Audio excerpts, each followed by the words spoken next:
Here we go. This is it. Crisis, danger, the thrill of adventure. Adventurers Guild. Finally, our days of rescuing kittens and finding lost puppies are over. The age of adventure is upon us. Roll up, youngsters. Join the Adventurers Guild today. In this time of great upheaval, we must rally together, take on the dragon, and save our great city of Mondstadt. What? What? The Storm Terror threat is resolved? I missed the acting clanmaster's speech? Storm Terror should have put up more of a fight. We didn't get to join in.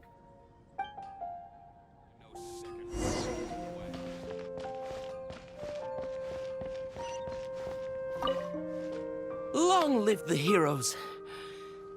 Many trade routes have closed due to the Storm Terror incident. We can cope for now without fresh fruit and vegetables. But if the wine supply dries up, we're all doomed.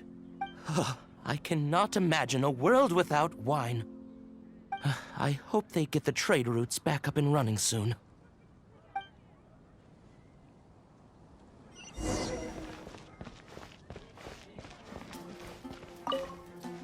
So Storm Terror's true identity is Dvalin, one of the Four Winds. We never should have forgotten his past sacrifice for Mondstadt.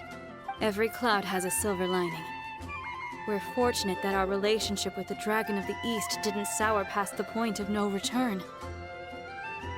For that, we have you to thank. And Jean for her unfailing devotion.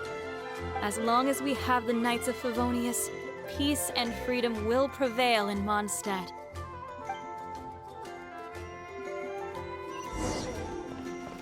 Come take a look. Something that catches your eye. I guess... Greetings. May I take your order? Why so cold? I've always thought that we enjoy quite the intimate friendship.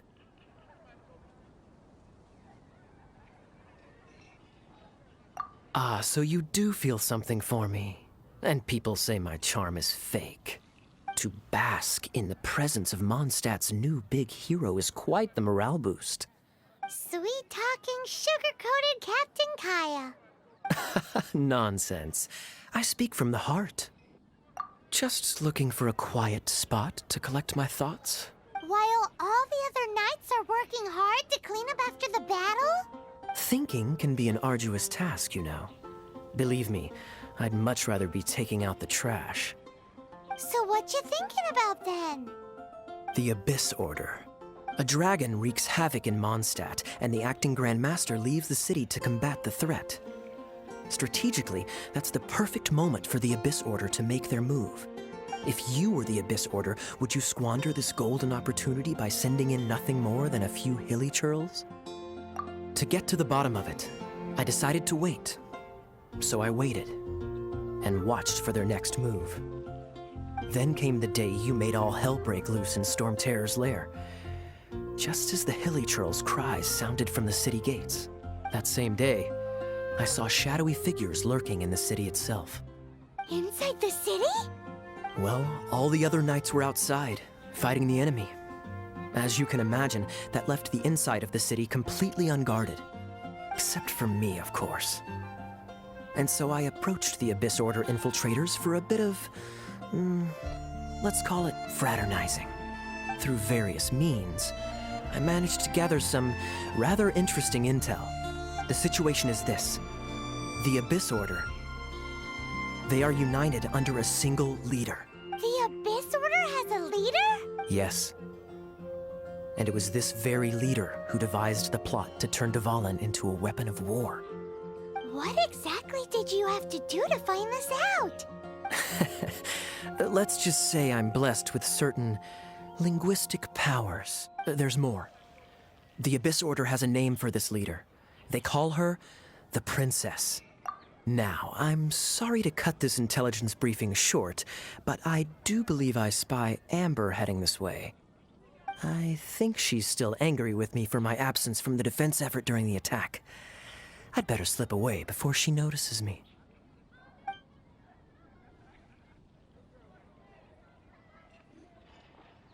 One minute I see Kaya, the next he slipped away. Clear sign of a guilty conscience. I agree. He sets a terrible example for someone who's cavalry captain. But let's forget about him. I worked super hard today, and my tummy's rumbling. Let's order. Hi, Sarah. 1 sticky honey roast, please.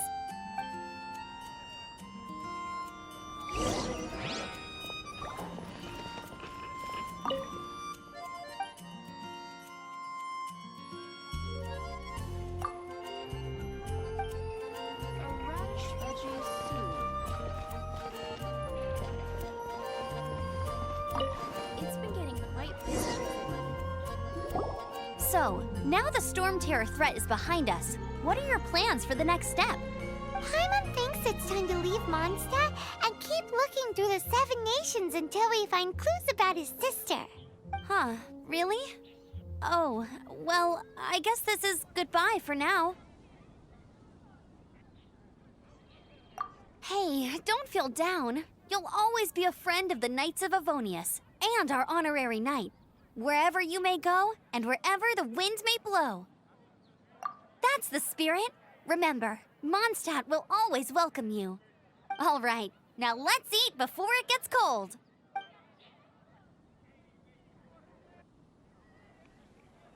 That was good. Note to Paimon, Amber's recommendations are worth the wait. Of course. Well, I don't trust myself in the kitchen. You can always trust me with the menu. Oh, I almost forgot to mention. Jean's waiting for you at the cathedral. It's something to do with the Holy Lyre de Himmel. You'd better head there now.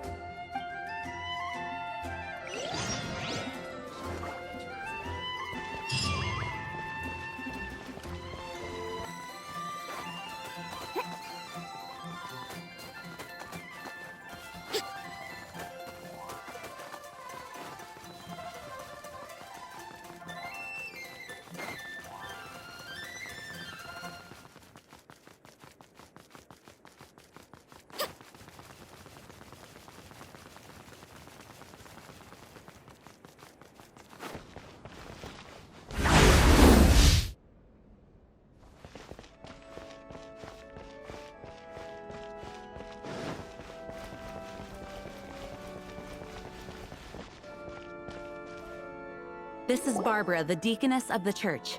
She is here to retrieve the Holy Lyre de Himmel.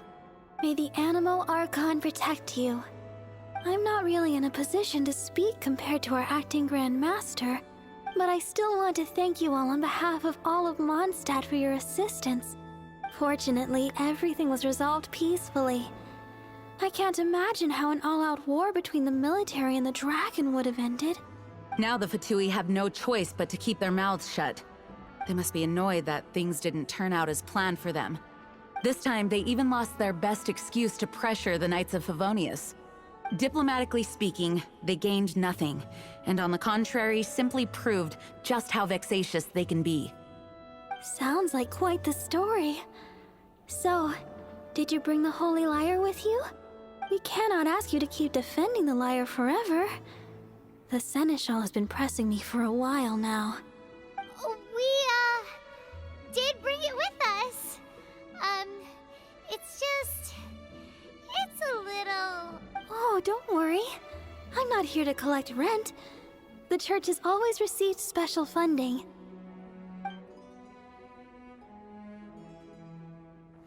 The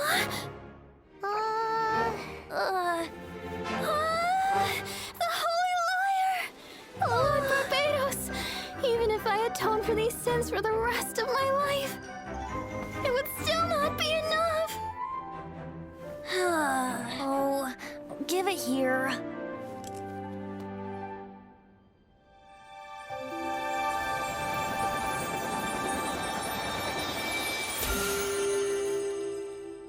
How could this Holy Lyre, but how? Huh? Let Paimon see! No. I don't know how you managed to fix it, but you'll never touch the lyre again! We, really should get going. That trick I used to repair the Holy Lyre. I mean, the magic I used isn't going to hold forever, you know. What? You tone-deaf bard! Hey, don't go!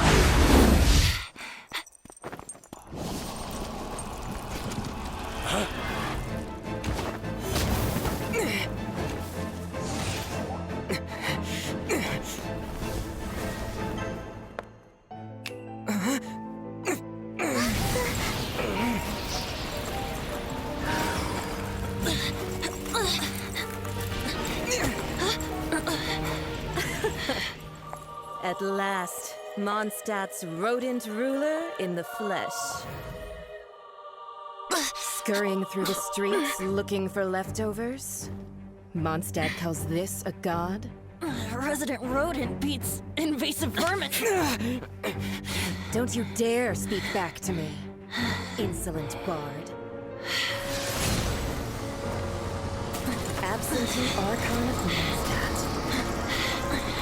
How impotent you've become. That smirk you wear looks out of place. Did you steal it from your master's face? Should have held your tongue.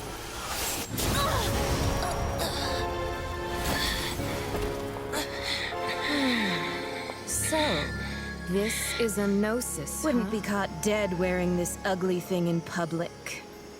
Beauty is a waste when the beholder has no taste.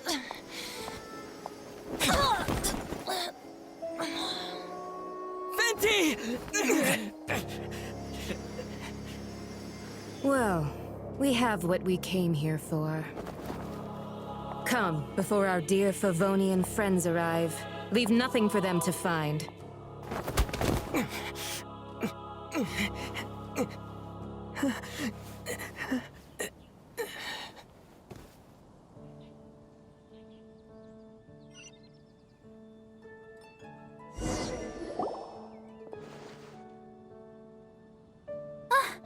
Honorary Knight, you're awake.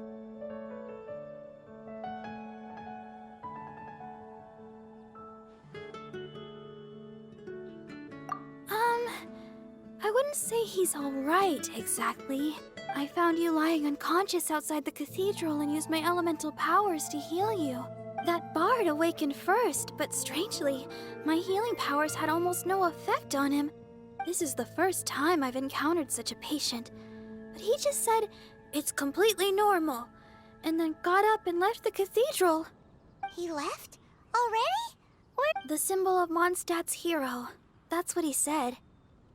I wanted to stop him, but Jean, I mean, Master Jean, said to let him leave. How strange. Paimon remembers Venti healing under that tree before. It's probably due to the connection between Windrise and the Animal Archon.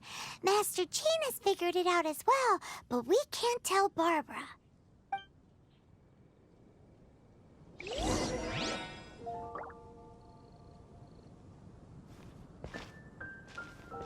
The Fadui were the ones who attacked you?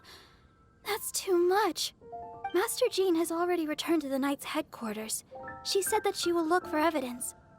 But she also said that if the Fadui didn't leave any traces, the Knights might find it difficult to lodge a complaint against them.